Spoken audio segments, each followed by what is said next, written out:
Ang tayong sa ulan. Noong kolehiyo, may isang dalaga, laging naglalakad pa uwi mula sa klase.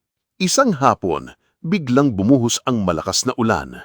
Wala siyang payong, basa ang gamit, basa ang damit, at halos mabairt na siya. Sa di kalayuan, may isang binatang kaklase niya. May dalang payong.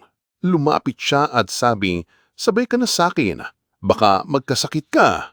Habang naglalakad sila, nag-usap, simpleng kwento, simpleng biro, pero magaan ang laod nila sa isa't isa. At mula noon, kahit hindi umuulan, hinihintay na ng binata ang dalaga para sabay silang umuwi hanggang sa unti-unting nahulog ang loob nila.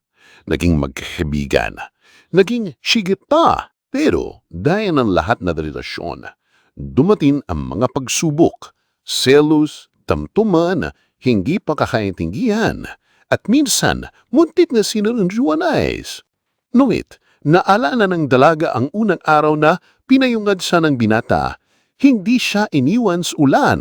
Kaya sabi niya, "Kung sa ulan, hindi mo ako iniwan. Bakit pa tayo bibido ngayon? Nung may bagyo." Naatahimik ang binata.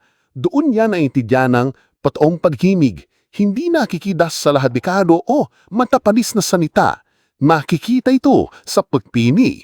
Ang pagpiling manatimi, kahit mahirap, kahit basa ka ma ng kulan. At ito ang aral. Ang pag-ibig, hindi lang tungkol sa kibig. Ito ay tungkol sa kapapatan, sa pagbibi araw-araw, na hindi iiway ang isa't isa sa gitna man ng ulan o sa gitna ng bagyo.